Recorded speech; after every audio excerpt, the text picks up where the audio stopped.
Lukas 13, welkom aan ons besoekers vanmôre hier. Baie bly dat julle vir ons kom kuier het. Mag die woord ook vir jou baie spesiaal wees. Ons is nou by Lukas 13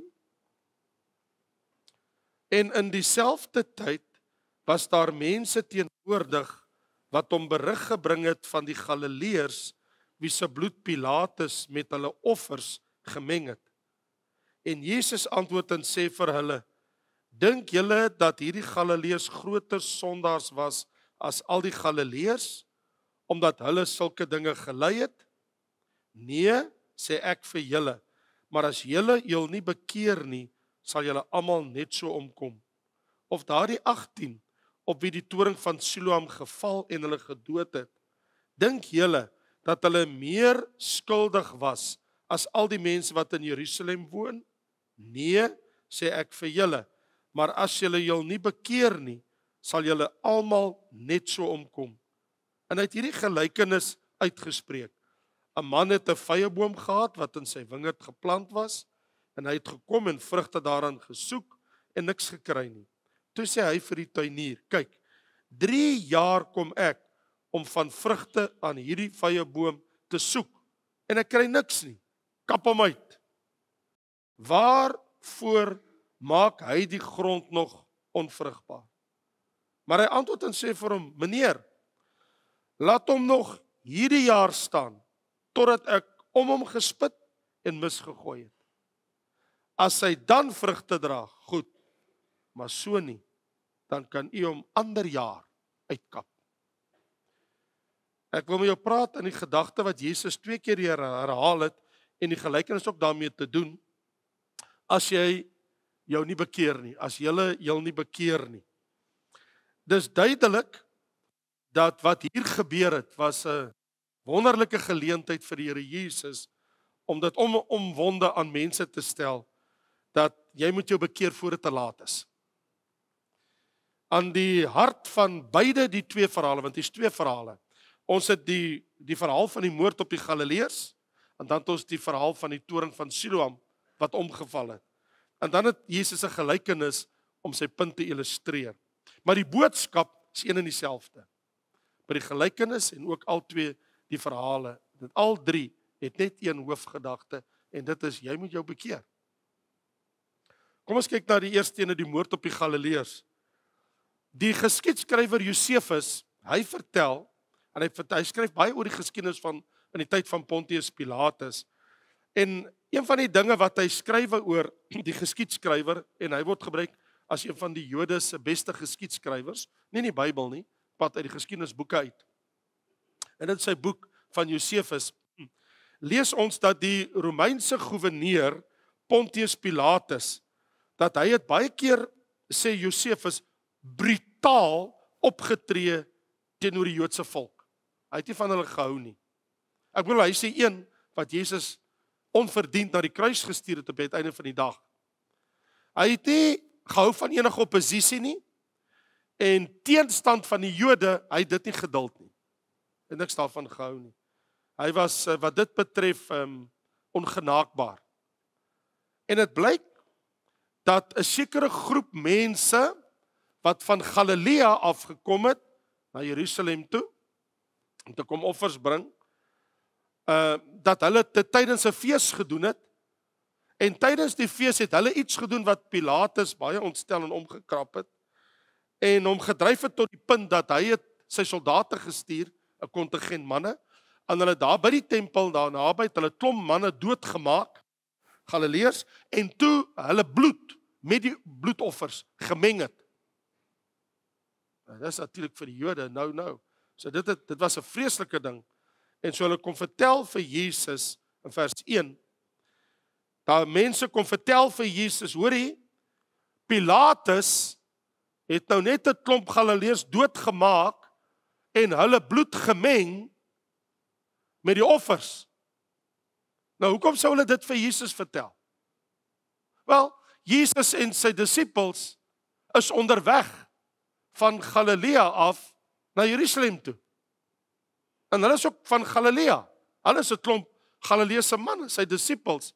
Ek bedoel, die grootste gros van hulle almal kom uit Galilea uit. En so is dit 'n waarskuwing om te sê, wil u regtig na die tempel toe gaan? Ek bedoel, kyk wat dit Pilatus, wil u regtig Jerusalem toe gaan? Kyk wat het nou net daar gebeur. So, het dit gedien as 'n waarskuwing, ongeag Jesus soos altyd, hy's op die saak en hy's onmiddellik as 'n antwoord gereed en hy sê vir hulle, dink julle dat hierdie Galileërs groter sondaars was as al die Galileërs omdat hulle sulke dinge gedoen het? Dink julle daai mense wat uit die noorde uitkom van Galilea gekom het en wat Pilatus doodgemaak het, dink julle daai groep mense was groter sondaars as almal wat in Galilea woon? Nee, sê ek vir julle. Maar as julle heel nie bekeer nie, sal julle almal net so omkom. En so wat Jesus nou doen, hy gebruik die geleentheid om 'n baie duidelike boodskap na die mense toe te bring. Hy maak dit duidelik dat dit nie noodwendig so is dat hulle groter sondaars was. Hy sê inteendeel, dit het nie met hulle gebeur want hulle is groter sondaars as die ander Galileërs. Dink julle die mense met wie hierdie tragedie gebeur het, dat hulle is slegter as die ander met wie die tragedie nie gebeur het nie? Dis sy vraag. In ander woorde, moenie dink dat menslike tragedies is noodwendig 'n goddelike straf wat oor mense kom nie.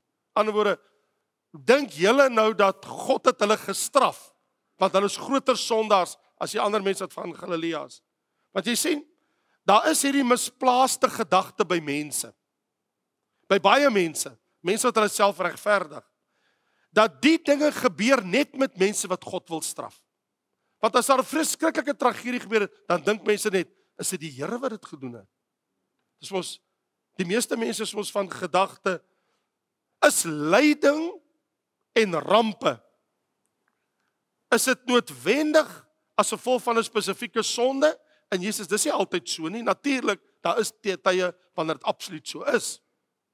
Maar wat Jesus wil leer is, moenie as jy lyding in 'n ramp sien, dink dat dit noodwendig die gevolg is van 'n spesifieke sonde. Jy kan nie altyd dit veralgemeen nie. Ons moet die werklikheid aanvaar. Kom ek jou sê wat is die werklikheid? Die dood gebeur. Ek sê die dood gebeur met alle mense. The death rate is still 1 per person. We're all gonna make it. Tensy die wegraping kom. Soms gebeur die ondenkbare met die mees godvreesende toegewyde kinders van God. En jy dink, hoekom het die Here dit toegelaat?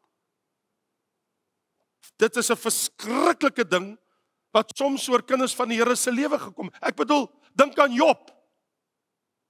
Al sy kinders dood, al 10 sy kinders. Hy het alles verloor. Hy is siek van sy hoof tot sy voetsool. Hy sit op 'n ashoop. Hy krap hom met 'n potskerf en sy vrou sê, "Wel, dis tyd om God te vloek en te sterf, meneer Job." En die idiome seën God en sterf. Kry klaar. Vloek God en laat jy sterf, my man. En hy sê, "Maar jy praat soos 'n dwaas." Toe dit goed gegaan het, het ons die Here geprys. Nou dit sleg gaan, moet ek hom vloek. So, Job is die voorbeeld. Dit werk nie so nie.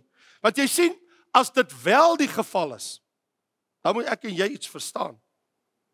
Wat tragedies betref, jy gaan 'n harde tyd hê om sekere vrae te antwoord.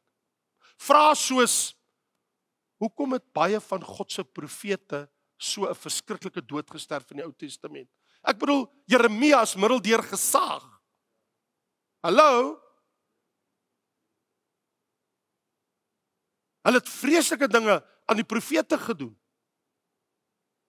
Die apostels, ek bedoel Petrus is onderste bo gekruisig, is dit omdat hy sondaar was? Natuurlik nie. Jesus, wat se lyding het hy nie deurgemaak?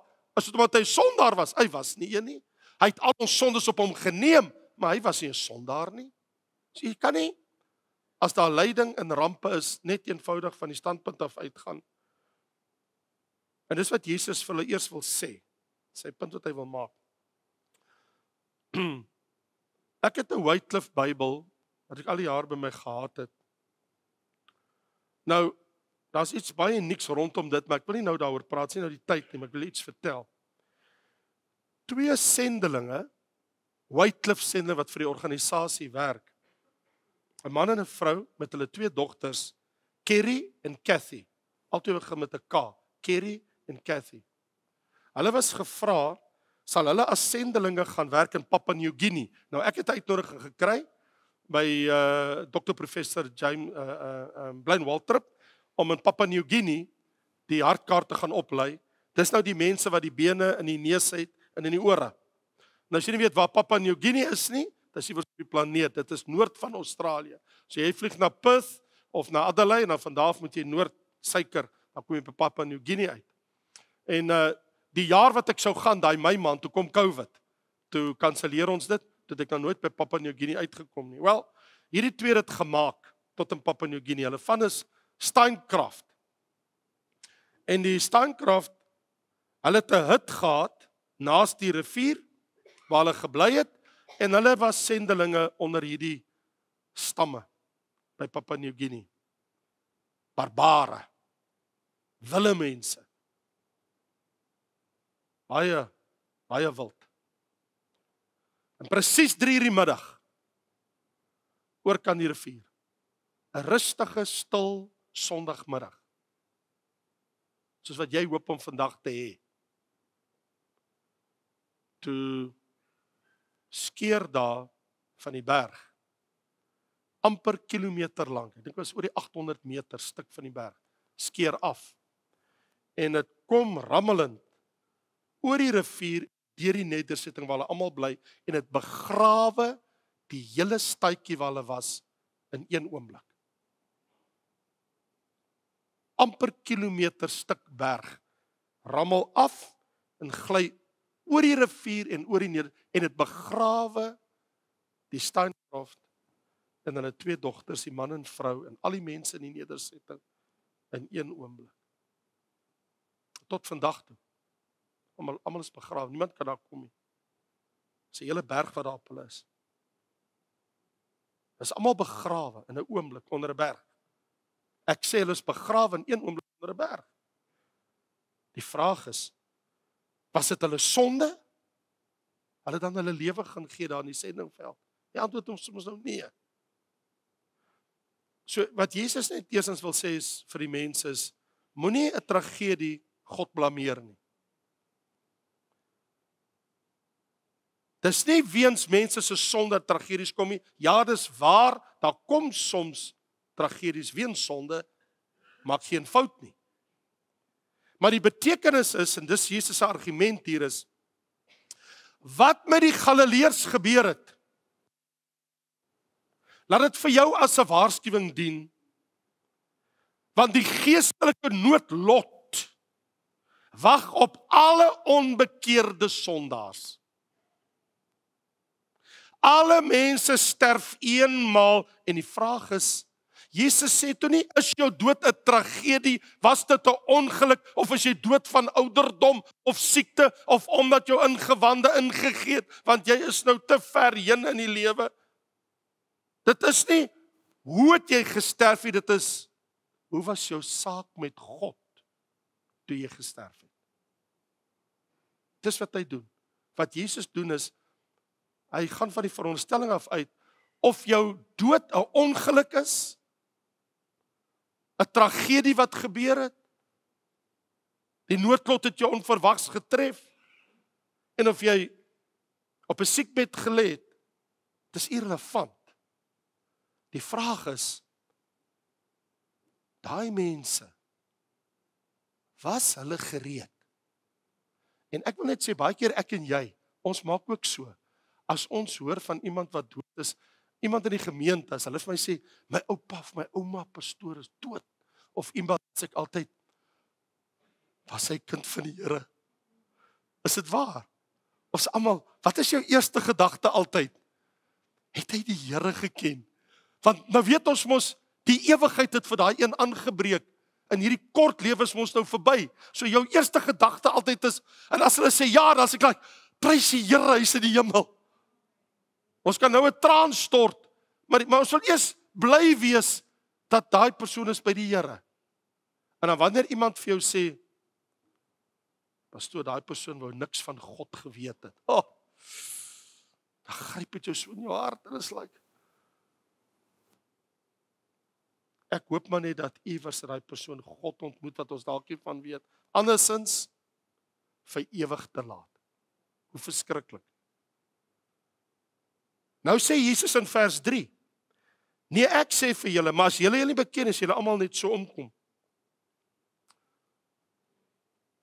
En nou so uit sy eie uit. Toe sê, maar ek het vir julle nog 'n storie. Nie daai mense van Galilea, maar hier in Jerusalem. Daai toring van Siloam, hier in die stad Jerusalem wat omgeval het. Dink julle, toe die toring, daar was 'n ongeluk, die toring het omgeval, 18 mense is dood, en Jesus sê, dink julle, daai mense wat daai dag daar was, hulle is meer skuldig as al die mense in Jerusalem? Daai 18, wat die dag daar was, toe die toring omval. Hy sê, nee, maar as julle nie bekeer nie, sal julle almal net so omkom. So dit blyk daar was 'n ongeluk. Onskuldige mense is doodgeval deur die toring. En hoekom is hulle dood? Hulle was op die verkeerde tyd op die verkeerde plek.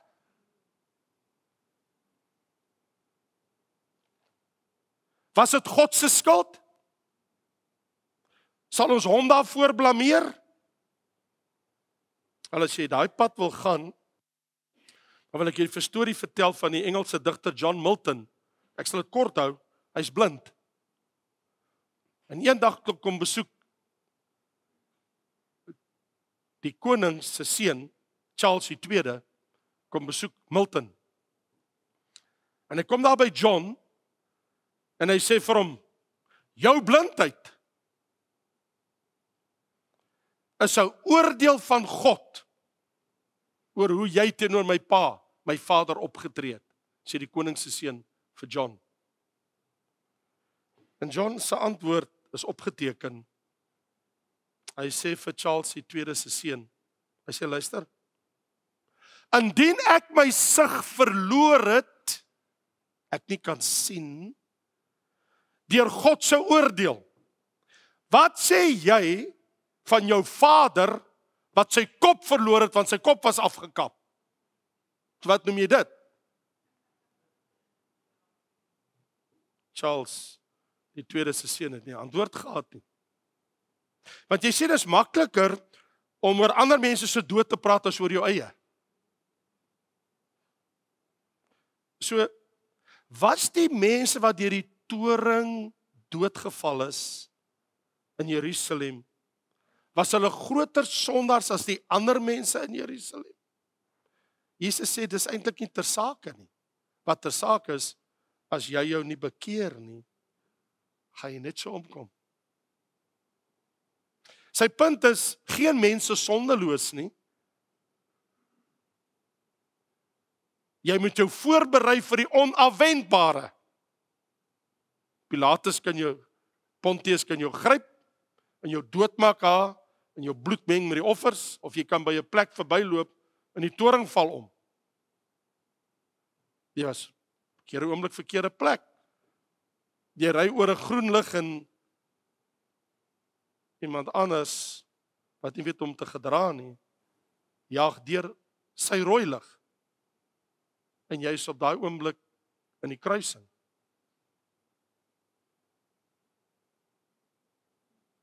Jesus se punt die hele tyd was net, nee, is jou saak met God reg?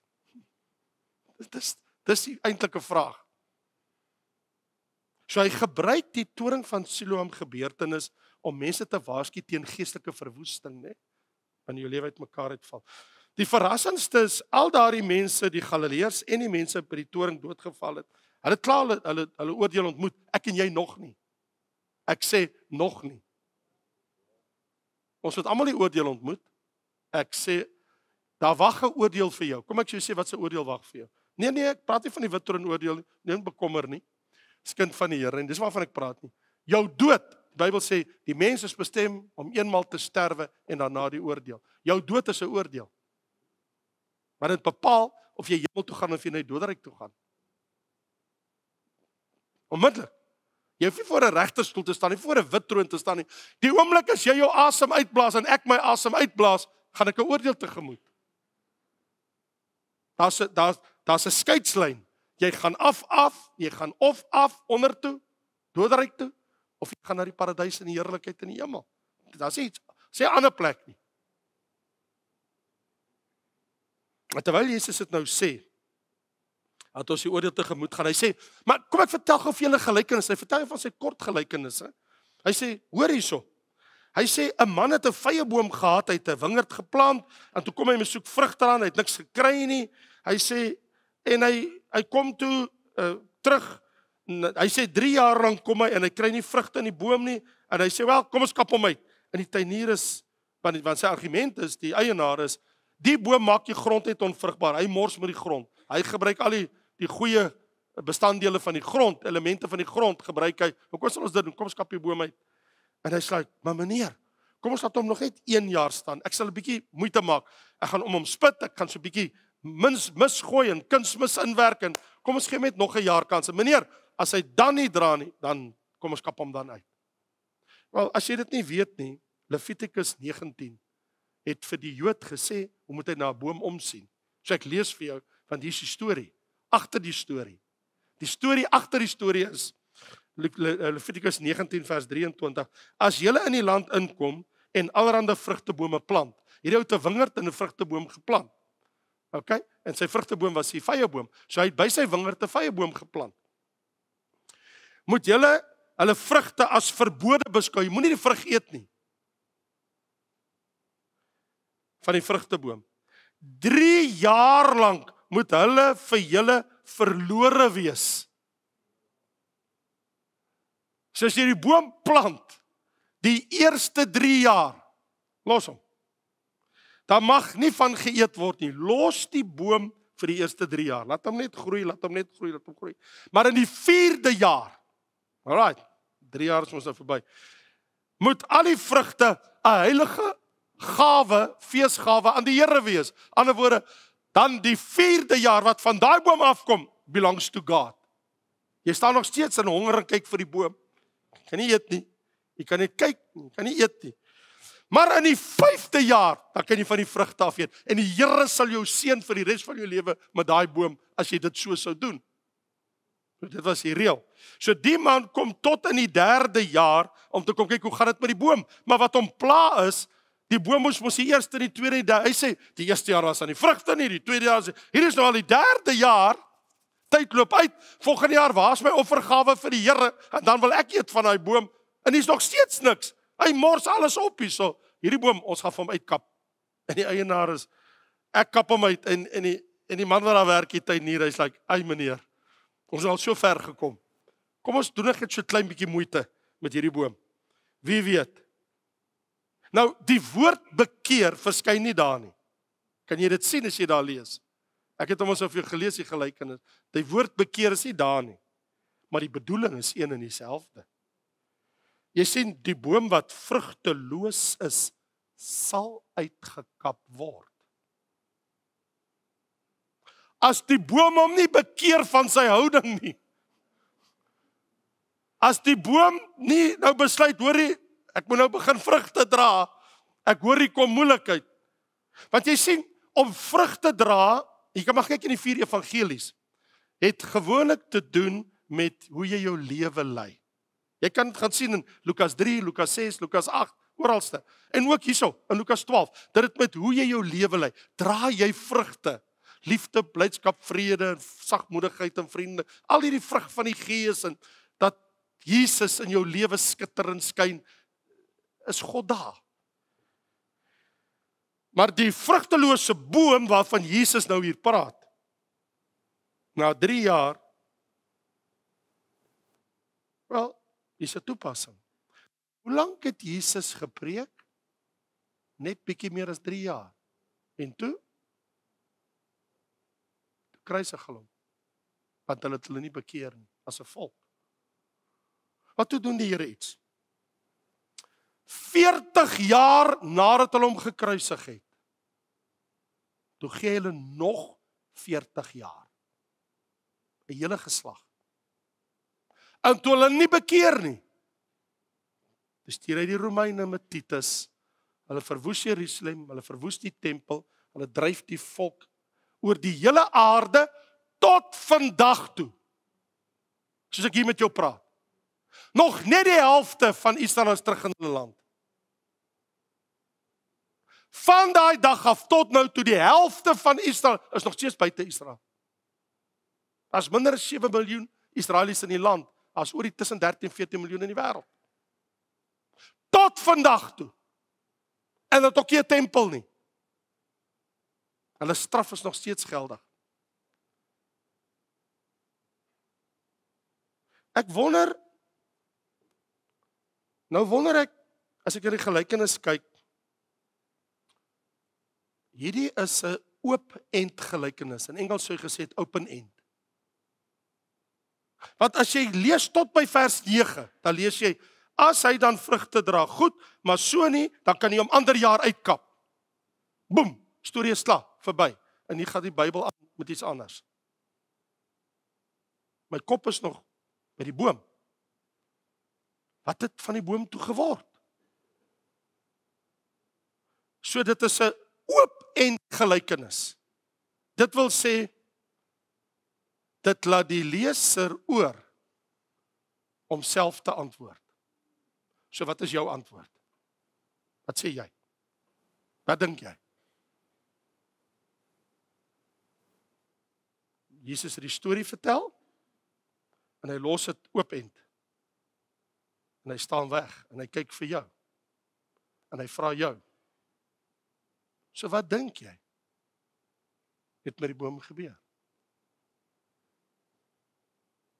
So my eerste vraag is die boom uitgekap? Of het hy toe begin vrug dra? Dis wat 'n mens wonder. Of het die spesiale aandag wat gegee was, daai gespit van die tuinier en die kunsmisse wat hy ingewerk het dit gehelp?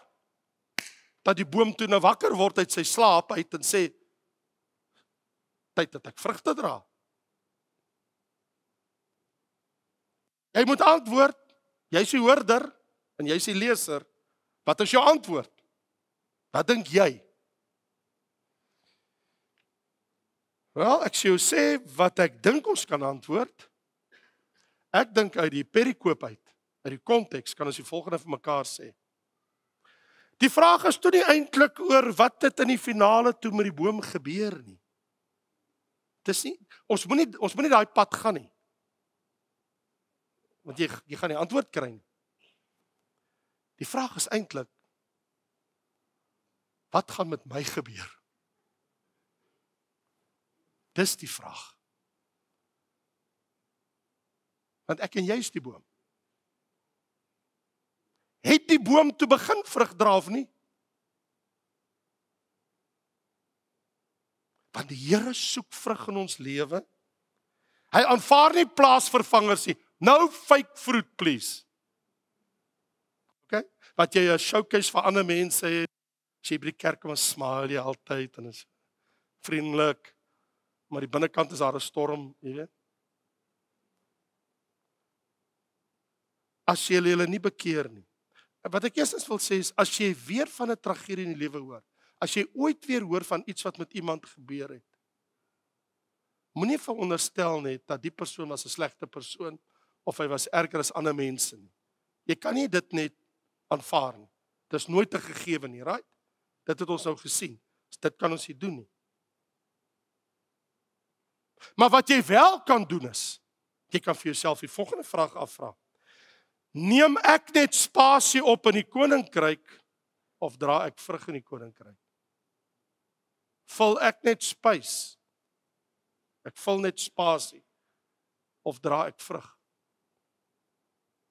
Die boom het net spasie gevat in die boord.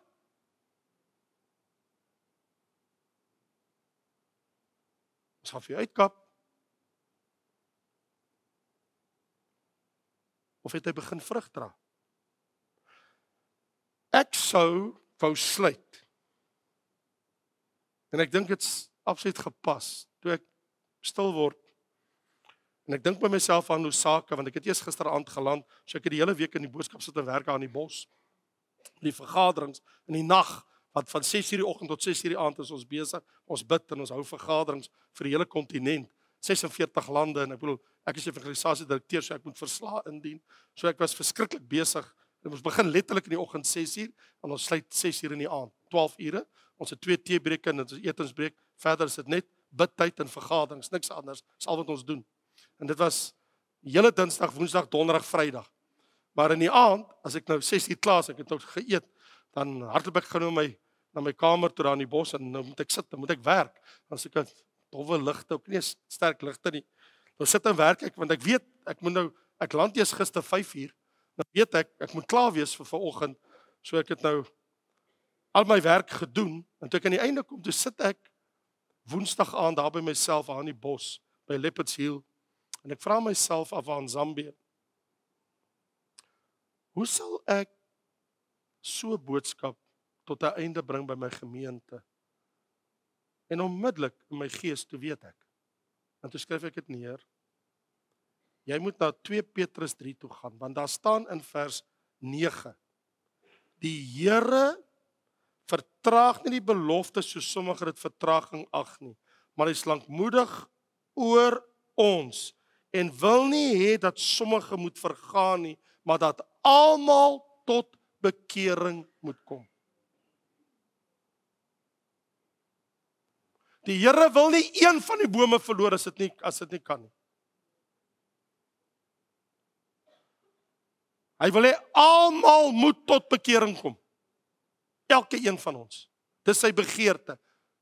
So die eienaar van die wingerd, hy wil hê al sy bome moet vrug dra, nie net sommige nie.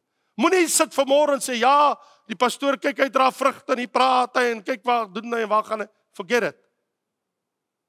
Kom ons praat oor al die bome wat hier is. Ons praat oor almal. Waar is die vrugte?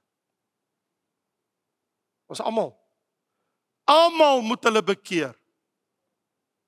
Vers 10. Want die dag van die Here kom, vers 11. Dan moet 'n heilige wandel in godsvrug wees by ons. Hier kom dit nou uit. So, hoe moet ek dan nou optree? 'n Heilige lewenswandel in godsvrug, vers 14. Vlekkeloos onberispelik, 'n skoon rein lewe voor die Here lei.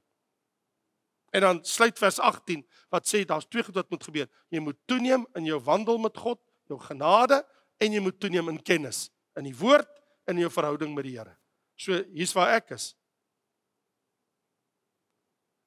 As ons vrug dra en 'n tragedie tref ons, of die noodlot tref ons, dan is ons okay. As ons okay. Want dan is jy by die Here. As jy verkeerslig kruis en een of ander persoon wat nie weet hoe om te gedra op die pad, ry jou die ewigheid in, dan is jy okay. Want jy is by die Here. As jy hartaanval kry, is jy okay. Want dan is jy by die Here.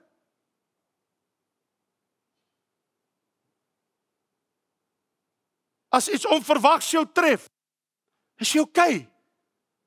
Want dan is jy by die Here. En dit was Jesus se argument. Dit gaan nie of 'n toring op jou val, of iemand jou doodgemaak het, jou met 'n mes in 'n spies gesteek het, dat die bloed uit jou uitspuit, soos op die Kaapse vlakte nie. Die dood kom ons almal se pad langs.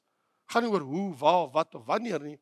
Dit gaan net, was daai persoon voorberei vir die hele ewigheid? Dis die vraag. Vader, ons dank U vir Jesus se wyse van om reguit na die hart van 'n saak te gaan. Dankie Here dat U op so kosbare wyse uit die woord vanmôre met ons kon spreek. Here, ek bid dat nie een wat my gehoor het verlore mag gaan nie. Here Jesus, daar was 'n dag toe U gebid het en het gesê, Vader, Ek bid dat nie een wat U my gegee het verlore sal gaan nie, behalwe die seun van die verderf. Ek bid, Here, dat nie een in hierdie plek wat my vandag gehoor het, verlore sal gaan nie. Dat die lewensboom nie uitgekap is,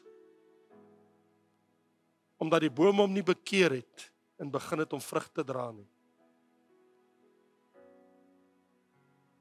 Here, ek bid U,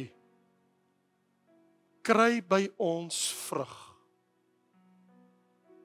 godsvrug, 'n heilige wandel, vlekkeloos, onberispelik, skoon en rein, ons harte voor U, met die vrug van die Gees, liefde en blydskap, vrede, goedheid, getrouheid, sagmoedigheid en selfbeheersing, en die vriendelikheid van die Gees. Hier is ons, Here. Ek gee myself vir U, en ek vra Heilige Gees, dat my lewe 'n lewensboom sal wees, met die vrug van U self. Dat wanneer Vader by my kom, en hy soek 'n vrug, dat daar veel vrug sal wees. Nie 'n skaarste aan vrug nie. Nie hier of daar 'n appel of 'n avokado peer nie. Maar dat die boom swaar sal hang, die takke, sommer laaf vrugte, dat mense net kan kom en pluk en eet. En laat ons Christelike lewe so wees, dat ons vir almal met wie ons in aanraking kom, dat ons vir hulle almal tot 'n seën sal wees, dat hulle kan eet van die vrugte van die lewe, wat U in ons gewerk het. Dit bid ons, Vader, in Jesus naam. Amen. Mag die Here jou seën.